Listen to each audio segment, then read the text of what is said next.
Welcome to Summon Your Superhuman. I'm your host, Ria Mestiza, and today we have a guest coming to us all the way from Canada, and her name is Nelia Hutt.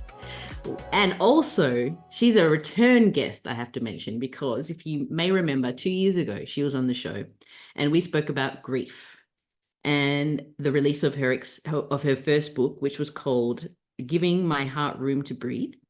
That I'm very proud to say I gave away to one of our listeners. That was wonderful, and she loved it, by the way. And she also has a podcast called Giving Starts With You, which I've been a guest on, episode 41, which was Getting Out of Your Own Way.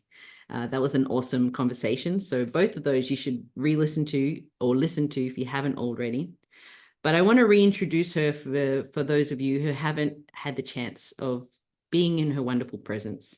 And she is an author, obviously, but she has a background in philanthropy and is passionate about human connection and community, particularly in the form of empowering youth through the arts, and is on a mission to provide new opportunities to underserved communities. So welcome back to the show, Nelia. Ria, thank you so much for all those kind things you said, honestly. And I loved having you on my show too. I mean, I had so many great comments about our interview when you were there, and it was just you've been helping so many people. And this is coming right after an hour and a half pre-interview conversation because we just have so many things aligned. We're on the opposite sides of the world, but yet we're so connected. So it's amazing. I love that I'm here and that I know you, honestly. Me too. I am grateful for the divine connection we've been able to make. And yeah, it has been 2 years, I can't believe, but we had a lot to catch up on. So we did have to do pre-interview time.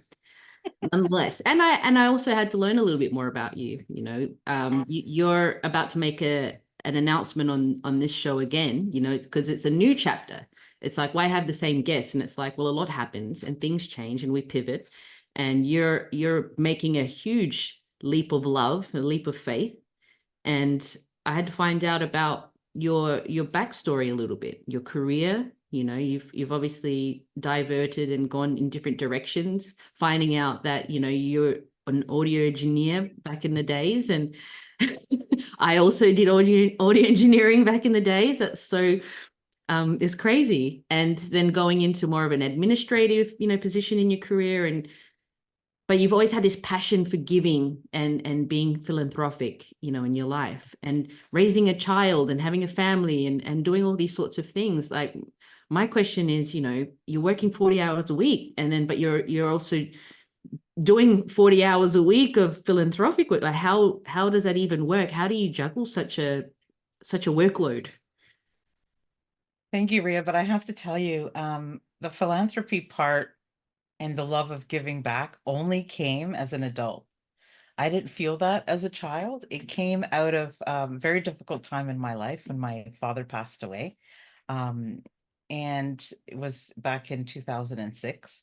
And it was from then on that I was pulled to this world that I hadn't experienced before of giving back. And yeah, I don't know, it does more for me than I think I do for it, but yeah, it came from pain and it came from loss. I think we always feel that way as givers. I mean, as human beings, we all want to help, really. Like, in our soul, we want to help others. So I think that's only natural. But it does reward us too. I very much feel that in the work that I do as well. Mhm. Yeah, So it's amazing. yeah, and you've done missions to Guatemala, like helping kids, and your means is through the arts and music. Tell us a little bit more about that. So I always felt that part as a child. My father was a musician, and I always felt there's always people in my home, and always love, the love of music, always connected people. And it just, during that difficult time in my life, it was the one thing that connected me was the music. And my son taught me how to give back. So those two things together really started this whole new chapter in my life. And now there's no looking back. So I just find that even if I'm listening to something and they're there isn't the lyrics aren't in English, and I don't understand what they're saying. You can obviously feel the music. So sometimes I just like hearing like African drums, or it's just the emotion that comes behind it. For me, it was a way to cry when I was sad, but also celebrate when I was happy. Music could be anything, and it would be there for you without strings, without asking for anything back. And for me, it was obvious, honestly, the only place I could express. And I find that today more than ever, people tend to be very closed and judged when they do express how they feel. So my mission is to really bring the arts to everyone and to connect people who don't have that access to have that access, because we all deserve to have a place where we can do that, right? Yeah. Where we can express ourselves. So the Guatemala, so I did go to Guatemala a couple times, and I did go to Costa Rica. I created an international program called the Ukulele Project. And that is one of the best moments that I've had thus far. And I've had a lot of great things in my life. I've been very grateful and very honored to have those moments, but nothing made me feel like when I did that. Um, what I'm doing now is advocating for the same cause, advocating for the same people. It's in the same artistic world, but yet very different. But the underlying, person that I want to help is still the same. And who is that? Kids. So I want to help kids. When I was young, I never felt that I really belonged to a group. Like I always felt a bit different. Mm, And I don't think anybody else felt that I was, but I did. And that's what mattered. Like you just feel kind of out of place. And I didn't always, I had a great family. People would listen to me. It's not that I couldn't express myself. I just didn't feel comfortable. I didn't find that space. And I want to be able to do that for kids because I really feel that if you impact kids, you impact the whole family. mm, And that's what I want to do. And I really love building community. So people need to rally around each other, whether you're introverted, extroverted. I don't really believe like in those terms. There's some people that are more guided toward being one thing or the other. But I think in the end, we all need each other, whether we realize it or we don't. mm. And sometimes when we don't realize it is when we really need people around us. And so I want to build that. I want to strengthen communities through art because I think it's one of the best ways to do it, honestly. It's just joyful for everybody. Yeah. It's a realization actually I've had recently with because my mum's Filipino and she's always been in the community, and what I felt like I was being forced to do when I was younger is being a part of the community and doing cultural dancing, and I was like, oh man, like why do I have to do this? And and all her friends and then all of us kids were like, oh, we're gonna do Filipino dancing and things like that. But when I look back on it, and even I was kind of embarrassed too because we had to wear these costumes and like, so Same for I'm me, same. different, right? Different. I'm the weird kid that's wearing all these cultural costumes, Mm, and feeling like I'm going to be made fun of. And then, but I'm doing it with a bunch of we're all in the same boat. And when I look back on those times, those relationships are still special to me today. Like they're like my family when I think of it. Um, and I appreciate all that time we got to spend on the rehearsals, all the practice and the music yes. and the dancing and the laughter and just, yeah, those connections are lifelong, and it's really molded me. It's given me an opportunity to just to be on stage, to be a performer, to be an entertainer, and to honor a culture that, if we weren't representing it, well, then who's going to? So yeah. Absolutely. I get that. I mean, I'm from a Portuguese background and we did all the same things, all the traditional. And back then I don't think I appreciated it. I'd roll my eyes in the background, but still want to do, it's like, oh, why are you putting me in all these things? But I think it really built a strong foundation. Like I didn't realize it then, but it changed who I was. Yeah, and I think that's what's important about the work that you're embarking on now.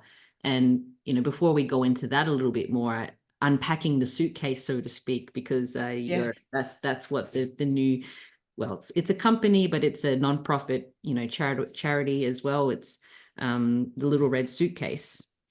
And Hmm. so you've taken a leap of faith, which I want to honor. You've left your career, right? And you've said, nope, this is what my heart wants to do. And I'm going all in on the Little Red Suitcase. So Yes. that's huge, and I want to honor you for that. It's a big decision. Thank you. And I would even go one step further, and it's what I need to do. It's not my heart wants to do it, but I do it because I need to do it for me.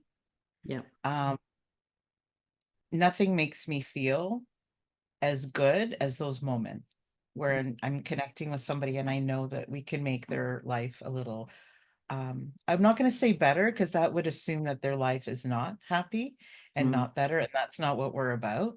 We're about enhancing and just giving access where there is none. So, because people are quite happy, and that's a misnomer sometimes.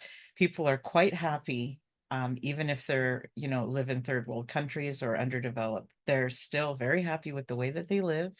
They have no qualms about, you know, so we have to be very careful not to like assume that sometimes as people in general, and help people where they need help and don't assume what they need, yes. because you may be thinking all the wrong things. So yeah, it's just important to go into the community and find out what they're missing and then build something around that, something that they actually need. Mm, So yeah, so I'm excited. I'm excited. It is a big leap, and it's one I wanted to take for a very long time. But if not now, when? I mean, I've got to do it scared, right? So I'm just putting my passion into it, yeah. and trying to get it out there to as many people as I can because I really believe in it. Yeah.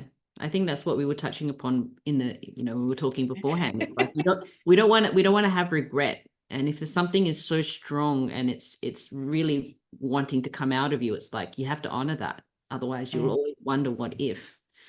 And yeah, I think it's wonderful what Yeah, you're able to do. And thank you. I just the want it to be, I want the world to be a place where no matter where you live or where you were born or what you have or what you don't have, that you still have access to a place where you can be you, Mhm. right? That you have a place to express your uniqueness, yourself, and a place that supports you, your uniqueness, right? Yeah. So, yeah, Yeah. and I think the arts is that. Yeah, I think it's really important. So we'll dive into that in a second, but I want to ask, what does the little red suitcase symbolize? Like, what does that mean? So, without putting too much emphasis on it, of course, we're always packed with creativity and innovation. So we want people to pack that wherever they go. We want to create a movement where when people go on vacation and they take a bag, it doesn't have to be red, but take a bag, pack it with donations, pack it with things that you can give to others, that you can create a passion project with, anything like that. So I sort of see in my mind, and it might be silly if you're hearing it from outside, but in my mind, I see where a world where I go to the airport and I see everybody with their luggage, but everybody's got a little red suitcase. And I know that in that red suitcase are donations for people. I know that in there is something that's meant to give away. It's also just really cool. Like, I love the name. On the other side of it, I do. I think it's adventurous. We are going to go global, and we love to do the travel and the passion projects globally. So I'm excited. Yeah, I'm excited, and just, pack it with, I just want to know what people are going to put in their suitcase. You know what I mean? Like, honestly, ours is all about, we're going to pack creativity, we're going to pack inclusivity, just all the things. Yeah, Amazing. that's Amazing. where the name comes from. Yeah, I love it. So let's talk about that. Let's unpack a little bit about what the program involves, like how the benefits, like how is it going to help the children that you're going to be working with? So the most important thing is that we get to the communities that don't have access to art. Mm, Because sometimes, I'm not going to say all the time because that's not correct, but sometimes programs are cut or programs aren't um, accepted, and sometimes school districts, they just don't have the money in these smaller communities. So what we want to do is make it possible for every child to at least discover their creative side. So we want to bring kids together that normally wouldn't be together. That's one thing. So every program that we develop at the Little Red Suitcase is going to have three things in it. So they're all going to be full circle programs. So they start and end. So first step to last step. So I'm going to give you an example of the program that we're running right now. The second part is there's a philanthropy part in every program we do. So it teaches kids how to give back, because I think that's very important in and out of school to be able to do that. And hopefully there's going to be some entrepreneurship. We're developing the programs to have some entrepreneurship in mind, because I'll tell you, I've always been interested in a career in art, whether it's like you and I did the audio recording or whatever it is. I've always been interested in that. And fortunately, I had parents who supported me. But there are a lot of kids out there who, if you tell your parents you're going to pursue music or you're going to pursue the art or you want to be a dad, it's a lot of work and not everybody can make money from that career. So a lot of parents don't support it. They're afraid. And I want kids to know there are careers out there that you can make a good living at and love what you do. Like, so many people hate what they do. So every program will also talk about careers in that field. So we're going to have a photography program. I know some kid authors that have published their books and who want to support that. So this first project that we're doing, it's called Ukulele Creations. And yes, I love the ukulele. But whereas previously my ukulele project, we raised money and we donated ukuleles and taught ukuleles and music, this one's a little bit different. So we're going to be impacting kids from grade 2 to grade 11 in schools. So we're targeting schools right now. And we do actually have 3 schools in Wyoming that are ready to go with our program, and they love it, which I'm so thrilled, like as soon as they heard it. But what we're doing is we have a gentleman, it's called a luthier. So it's a guitar maker who's actually coming in and teaching. You guys have shop there in Australia, like a woodworking class? Yeah, yep. So he's bringing in African mahogany slabs of wood, like just like plain old slabs of wood. And we're going to teach the students, we're going to teach the teachers, the teachers are going to teach the students how to create a ukulele from scratch. So bending the wood, measuring, doing all of that. The kids are going to make 2 ukuleles each. They're going to keep one and they're going to gift one.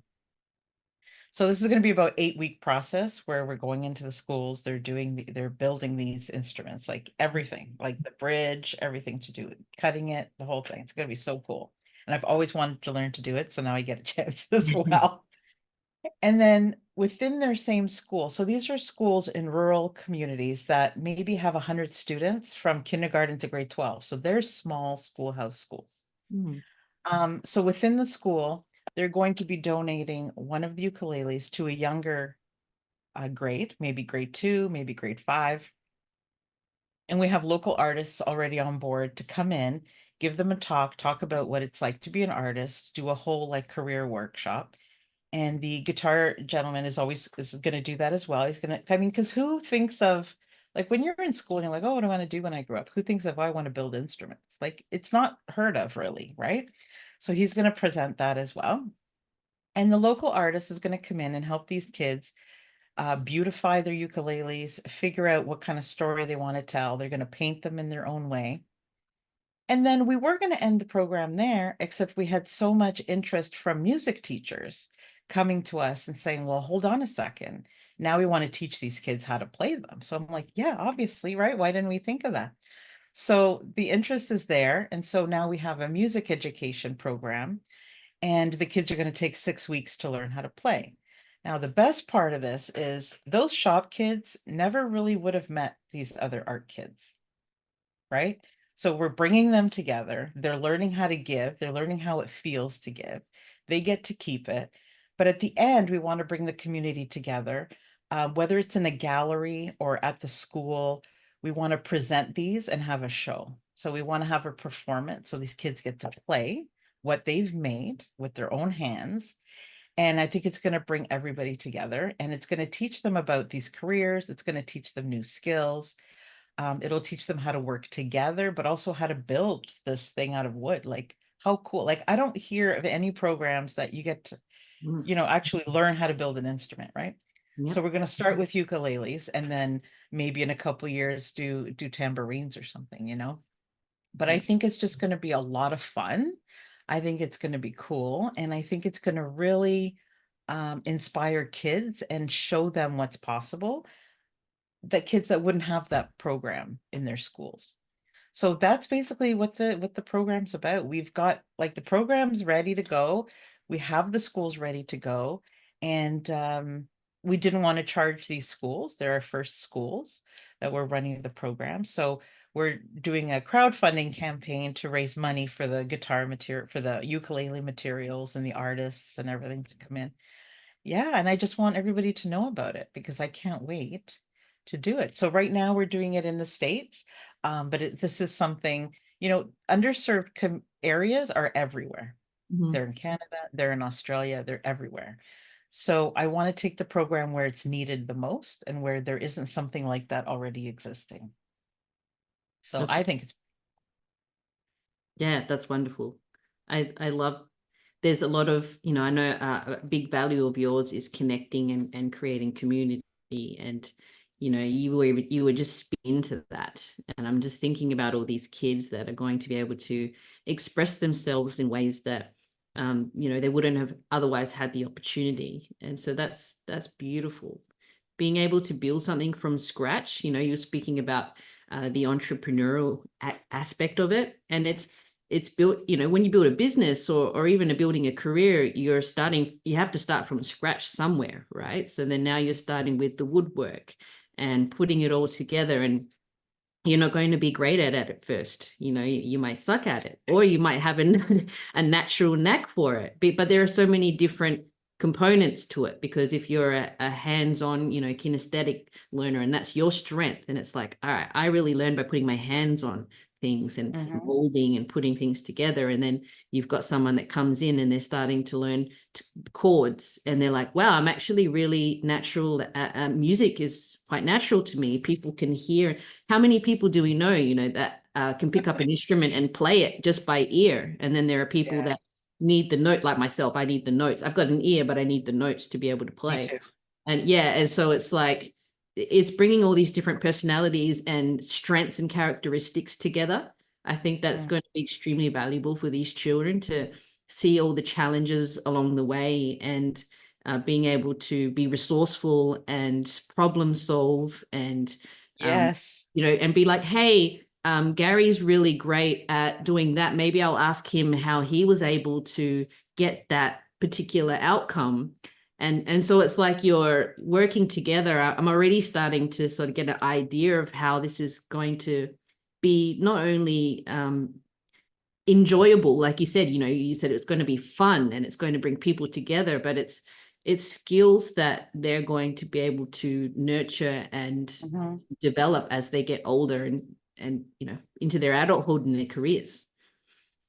Yeah, no, I'm glad that you see that part of it because I can just see it is going to be a little bit challenging. That's why we want to do high school kids for that portion of it. But it's also going to be a great way for them to get to know each other and help each other. I almost want to like build a ukulele with problems and then have the kids come and figure it out, right? It's so hard because especially with COVID, we were talking about this before and kids not being home. Like my child just finished high school and is in college. And although he's very intelligent and he's doing all the things, I feel like socially they kind of were affected by this whole COVID thing too. And I just feel like kids need to reconnect with each other. And I can kind of see, so let's say there's 10 girls, 10 boys in this class, how they're going to help one another. So maybe one is better at measuring. And, we wanted to bring something that would help them in school, but also outside of school.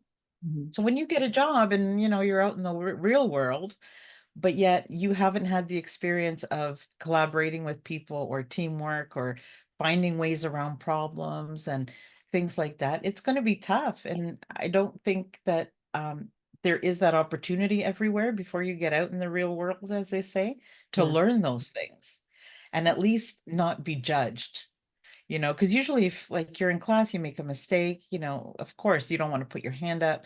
You feel like you're going to be judged, right? So Mm. one of the most important things for us is to make it a safe space, to make it a place where, hey, we're all going to mess up. We're all learning it together. Nobody knows how to do this. This is why we're here, and we're all learning it together. We can all support one another. And I think that's going to be great. Yeah. Like I give credit to Mhm. sports, and the teamwork that you Yeah. that you develop when you play sports and teamwork, and I think that's really valuable for people who enjoy sports, right? And find that they're somewhat good at it. But there are rules you got to play by. There are techniques you have to learn that you have to be good at, because if you're not good at them, then you're going to not be a good player or not good contributor to the team. Whereas I think what you're developing here is, an opportunity for everyone to um, play outside. There's no rules. There's no restrictions Exactly. and boundaries to what you can do, and that level of creativity that people are able to express is when there's no rules and there's no restrictions around what they have to do. You did that wrong. No, that's the right, do it the right way. This is blah blah blah. It's like, no, you Yeah. actually can do it your way, and honor your unique self and your unique abilities. And everyone's going to have their strength and weaknesses. Like, that's just natural. Mhm. And I think that that's such a beautiful way to like put it all together, is just, hey, you don't have to color within the lines. Like, just do whatever you want. Here are the things. Funny. Yeah. No, it's funny that you say that because so there's always been the more creative kids, the more academic kids, right? So the academic kids will love the measuring, will love the rules, will love, because you do have to build it according to specs, okay? Yeah, yeah. But then they're going to learn the other side where there's no limits. Mhm. So both sets of kids, the way that they learn, will both come out of it with new skills. Do you know what I mean? See, so we have math, right? 2 plus 2 is always going to be 4. And we need to know math and we Mhm. need to learn English and we need to learn all the things. But kids also need programs and subjects in their classroom that teach them that there's not just one answer, like what you were saying. Mhm. 2 and 2 will always be 4. You know what I mean? And it's either right or wrong. And you need those classes, but you also need the ones that say, hey, it doesn't necessarily have to be that way. It can be a different way. And I think we would all, just as human beings, feel more accepted if we knew there wasn't always a right and a wrong way to do something.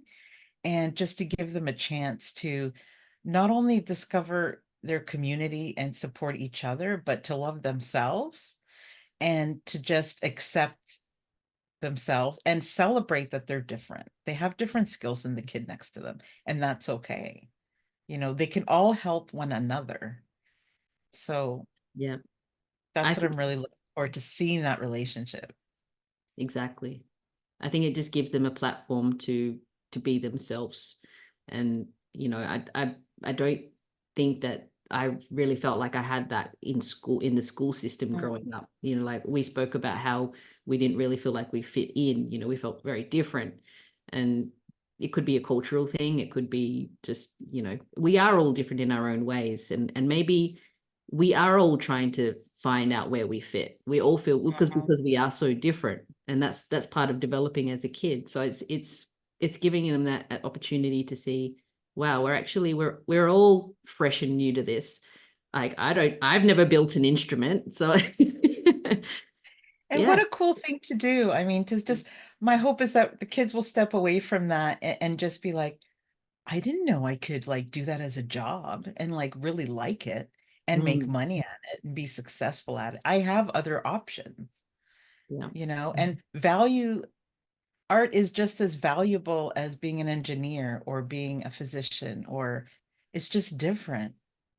Mm. It's not less than. A lot of people maybe feel that art isn't very valuable, and I want to prove them wrong, to be honest with you. It got me through a lot of tough times, and not just myself, but a lot of people that I know. And it doesn't mean I'm not academic. It's just different. I think we need well-rounded people, and I think we need to make sure that kids get access to that. Mm, yeah, definitely. I think we feel a little bit too constricted in being a certain way in society that it's very freeing, even as an adult. But I work mostly with, well, teens still as well, but adults who have been so in within the lines for such a long time. And then I like to bring them out of that comfort zone and expand their vision again. It's like bringing them back to their inner child and being able to do the things that they enjoy outside of their work, because there is more to life Yeah. than just being in your job. If you used to play a sport, maybe play a recreational sport or play the instrument, or do these other things that are going to bring some sustenance to your life. And music has so many healing values to it. Like, it's the frequencies of it. There's frequency healing that can help heal your body on many energetic levels. But even just being in a room where there's music playing can just change your state in the blink of an eye. And Mhm. that it becomes a celebration. It can evoke many, many emotions, whether it's like I was telling you, like I sang at my father's funeral, it evokes emotions. But it also it was a very much a celebration of his life, right? Mhm. So it's the same way that, like, these kids are all going to come together and jam on the ukuleles and laugh and sing and all that stuff. Like, the state that they're going to be in is just something that you really can't put a price on, Mm. you know? Thank you for saying that. And, we all go through different things in our life, and we all need to have the skills for those different times. You know what I mean? And I think music is a real connector. It can connect us at different times, like when we're low, when we're high. It really gets us from one place to another. And a lot of us have advocates and teachers that advocate for the academics, and we don't always have the support in the other end of it, right? Which is the creative side. So our whole mission is just to make sure that we all get a chance to experience that. Mm. Yeah. Do you think when you were a child that was like what you're creating now, was that something that you felt was missing, like, for you when you were growing up? No, I feel that my parents were very, because my dad was a musician. I felt that it was very celebrated in our house, but I could see in my other friends' homes it wasn't. They were more, you need to become a lawyer, you need to become a, whereas mine, it was just, this was part of our heritage. It was just comfortable for us. We were used to it. And it actually made me a bit sad that other people didn't see that. And I Mm, was a bit confused at a young age. Why isn't music in other people's homes, or why is it so strict that way? mm, And so I think it was opposite. I think I really appreciate that I had that experience so I can see it. And I think that's what got me through as an adult, and for so many areas that were difficult. Um, we all have difficult times in our lives, and we all have to find something that connects us. And for me, it was that. But um, yeah, I don't know. I just think music is a really big connector, and not just music, but it could be dance. Even cooking is a form of art, depending on how you do it. mhm, Photography, we want to introduce also a photography program, but we want it to be from not just how to be, how to take pictures, but how to capture emotion through the lens to creating your own book. So it's going to be from taking that first picture and understanding all the way to publishing. So mm, all of our things, we want to do it every step of the way so that they start not having the skills, and at the end they're ready to make money if they want to do that as a job. We really want to um I guess send the message that art can be a career too. You can be, you can have choices. yeah, So I want people to be happy at what they're doing. Like, so, and if it's academic, that's great. You have a lot of support. And if it's creativity, we just want you to have the support as well. yeah. I Yeah. think music is a beautiful way of bringing people together, no matter who you are. Everybody loves music, and it brings us together. Even if it's a someone busking on the street. It's like you hear these sounds and you're like, wow, you've just drawn to it. You want to come on in and listen and Yes. listen to that. It doesn't matter who you are. Music brings us together. And emotion, it's emotional because emotion is energy in motion, right? That's what they say. Mhm. And I believe that to be true because these frequencies that we don't see, we feel them in our bodies.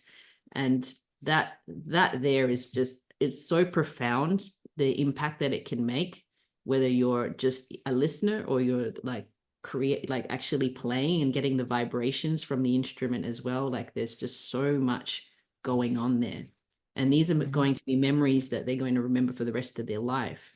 Because I love when you speak about your family and those memories in your home. Similar to me, it's like Filipinos try to stop them from doing karaoke or playing music, or whether it's my mum singing or my dad whistling in the backyard. It's like there's always music around. A And comfort though, isn't it? It's like a comfort, like a foundation. yeah, it's a Yeah. vibration. It's like when you're in a good mood. When I'm in a good mood, I'm humming and making. I didn't even realize I did it until a client message. She told me I was doing it one time, but I was humming while I was working. Like I was, going to get weights and do stuff. And she's like, "Do you realize like you actually like hum?" And I was like, "You know what? I've been doing that since I was a kid." I actually I got do told that too. off. Yeah, I got told off in class when I was like 4 years old because I was whistling out, I was singing out loud, but I didn't compute that the teacher was talking and I was going about my business singing along. And she's like, Ria, like, shh. I was like, I'm oh, laughing because that's another thing we have in common. My yeah. coworkers constantly stop, and I'm like, "What am I doing?" Like you keep humming all day long. I don't even notice. It's just a comfort thing, like a tone, like Mm. an underlying, like you said, like a vibration. The vibration It's is coming out of comforting. us and we actually express it. But yes, so that's beautiful. Your superpower though has got to be like your superhuman, like it's got to be connection. Like you're just so open and so calming, and you just invite everybody in. And I just love that about you. Like you're helping so many people, honestly. And I love all the new stuff that you're doing with sound. It's great. I love it. Thank you. I haven't always been that way. You know what it's like. It's as children, we didn't really know what to do with that because we were so different. Like we felt so different. So I suppressed it a bit because I felt embarrassed by it, Mm. and yeah, didn't do it as much. There was a lot of people who didn't know that I could sing, or I danced and did all these sorts of things. They didn't know that about me. I kept it as quiet as I could at the But time. don't you find now that it's all coming, because it's all coming back, it's just a part of you. Like just the fact that that's coming back now shows Mm. you, I don't know, I don't have the right word for it, but just shows you that it's right. Like it feels like home, you know? Yeah. Yeah, I see now that you just can't suppress who you are. Like what you're living now is you've been, you know, it's not the right time, I'll do it later, or it's like everything that you suppress, like it's who you are and at your being. I actually can't not do, like I can't not be myself now, and all these things are part of me. Yes. And it's like it just comes naturally to me now because I'm just allowing myself to be who I am. And if people don't resonate with that, then I'm also okay with that, but I also understand that me being so authentically true to who I am will actually provoke a lot of people to not like me. But I Yeah, understand that it's a trigger that they need it's to, okay. yeah, it's Okay. okay. And then that Okay. that they need to understand why I trigger something in them. And that's okay too. I don't take it personally. I'm just trying to live my truth and express myself and be just an example of someone who, I don't know, I just love my life and I love what I get to. We all get there. It's just everybody gets there on a different Yeah. timeline. Mm-mm. You know, it's true. I don't know if it has to do with, like, it's the same for me. I don't know if it has to do with growing older or just learning more as you get older, you have more life experience. But it's true, but everybody will get there. Yeah. It's just, we all go through different things that I guess make us or break us. We learn along the way. And Mhm. then we just get to a point where we just accept ourselves. And it's like you were saying before that I took the leap. It's sort of like we can always say, this isn't the right time. It's not the right time to get married. It's not the right time to have a baby. It's not time to leave your full-time job. It's not the right time for a lot of things. But you get to a point in your life where there is no other time. You will get, and you'll know when that day comes, and you may think it's never going to come, but when you get to that day and you've had enough, and you just say, there is nothing else. And that's where I'm at right now. I don't have a better time. This is good. This is the time that I need to do this for me and for other people. So I just, I feel like we all have the responsibility to find what it is we're passionate about and then go for it. And it's never going to be the right time. It just when it feels right, you know? I know. And I feel that. And I think that's probably a good place to come to a conclusion of this beautiful conversation. But I do want to ask you because I'm curious, because we are different people. We are shedding layers, Yeah. we change and evolve. So I've asked you this before, but I'm going to ask you again. What does summoning your superhuman mean to you now? I don't know what I answered the last time, so don't tell me. I'll Don't have worry. to go back. Um, But right now. Doing it scared, not apologizing for my mistakes, um, being open to feedback and just authentically being the best version I can be of myself. I may not always like that person, and I don't always like that person. Um, but I wake up every morning and I try to do it better the next day, and just keep moving forward. And honestly, I've learned over the years that if I don't do something that aligns with me, I'm not living my life. I have a responsibility to other people to do what I can, and I think we all do. I don't know. And I have days where I don't want to do anything, but I remember who I want to help, and then you just do it. And it doesn't feel like work. And I think just being unapologetically imperfect, because that I am imperfect in a lot of ways, but I like that too. Yeah. Well, we all are imperfect, but that was your perfect answer. It I was a love long one. I go around in circles No, sometimes. that was wonderful and very, very profound. I think your previous answer was that you used to view wearing your heart on your sleeve as a weakness. And Yes. now that you view it Every as a time. strength. Yeah. And that's, Yeah. you spoke to that. I used to think, yes, because I was told that, oh, you're too emotional, you're too this. And now I think it's the best part about me. I just didn't see it. Mm, And that's okay. It's okay to like something about yourself, you know? I encourage people to like and love things about themselves because that's Yeah, but what for makes so long, people are told it's don't think highly of yourself. You're putting yourself above others. And that is so wrong. That is so wrong. Because then you're living from a place that's not you. You're not celebrating anything because you're afraid to celebrate anything mm, that you think you did well at. And that's a disservice to everybody, I think. And it's a dark place to be. I've been there. yeah, So pick something and it's okay. It's okay to say that you love it about yourself. It's okay. it's more than okay. Like I encourage it. Yeah. Honor your strengths. What actually look at what you think is a weakness in your life and view it from a different lens and see how it is actually a strength. Because And it's that like, can be hard. oh yeah, Yeah. yeah, All the good stuff's hard at first. yeah. And then, It has to be hard before it gets easy and before it becomes rewarding. It has to be hard. There is yeah. no And that's easy. why so many of us ignore the hard stuff and then we never end up evolving. Mhm. Awesome. All As right. always, thank you. Like, this is such a great conversation. I forgot I was on a podcast. I just like talking to you like you're my friend. And you are my friend. And thank you so much for everything and always being so supportive and keep doing what you're doing. Thank you. Thank you. I want to honor what you're doing right now, and I want to encourage anybody who feels like they want to contribute to this mission to just contribute to children's livelihoods and what will develop into their adulthoods and the future of this world and the people that are in it and their characters.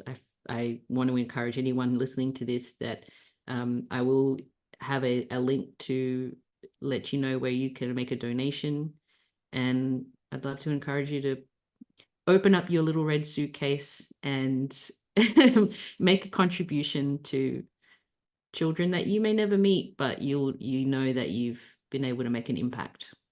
So I want to thank you for being the driver and the carrier of the suitcase, Nelia. And I always love speaking with you. And yeah, this won't be the last time, I'm sure. But thank you very much. No. And even though I haven't been on here for 2 years, we've still kept in contact. So that's Absolutely. great. And we will still keep in touch for sure. Thank you so much. Great. Well, thank you. And until next time, superhuman, strengthen your mind, body, and soul muscles, and stay amazing.